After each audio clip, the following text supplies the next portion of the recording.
আসসালামু আলাইকুম। ওয়ালাইকুম আসসালাম। ভাই ভালো আছেন? ভাই ভালোই আছে, আপনি তো ভালো? ভালো ভাই। আপনার নাম কি ভাই? আমার নাম রাইহান। তাই নি? আপনি কোন জায়গায় বাসা, দেশের বাসা? ভাই আমাদের বাড়ি কিশোরগঞ্জ, পাখন্দিয়া থানা, পোস্ট মঠখোলা, 11 ইউনিয়ন, হুম। আর গ্রাম জামালপুর। তো কবে আইছেন সৌদি আরব? ভাই এই যে 15-16 দিন হয়ে গেছে ভাই। হ্যাঁ, তো কেমনে কত টাকা নিছে? ভাই 10 লক্ষ টাকা নিছে দালাল। তাই নি? তো কি বলছে দালালি? দালাল বলছে যে ভাই রুটি আর সাইডে 8 ঘন্টা ডিউটি, বেশি হইতো না, এই কাম হালকা, তাই দিয়ে কুদাল কুদাল।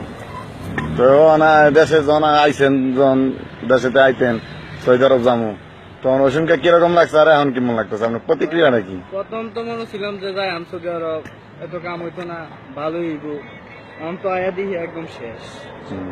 10 লাখ টাকা জানছেন সব নিজের? সব রেন্ট করে আইছি আমি, রেন্ট করে আয়া এই অবস্থা। যদি রেন্ট করে না আইতাম তাহলে আমি চলে গেলাম। তো বেতন কত? বেতন 1000 রিয়াল। এখন শুনতেছি যে কোম্পানি তার কমাইয়া দিত। তাই নি? তাই খাওয়া দাওয়া করে দেখছি 10-12 হাজার টাকা। খাওয়া দাওয়া 10 বছর থেকে 10 লাখ টাকা দিয়েছেন, তো আপনি জানতেন না এই যে বলো দিয়ে কি কাজ করবেন, এই যে এরকম কি কাজ আপনি জানেন না? আমি যদি ভাই জানতাম তাহলে জীবনে ভাই বলে দিয়ে আসতাম না।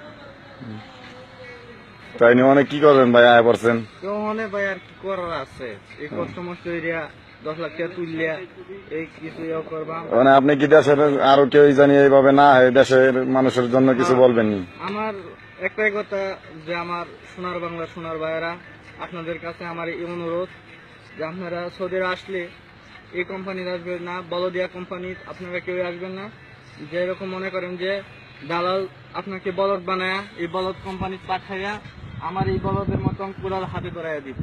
আমি যেমন বলদ সাজিয়ে গেছি, আমার এই বলদিয়া কোম্পানি ছড়াইছে, আমি তাই এই বলদিয়া কোম্পানি আইসা এখন বলদের মতন এই কুড়াল দিয়া কুবাইতেছি। আচ্ছা ভাই, ওকে, থ্যাংক ইউ।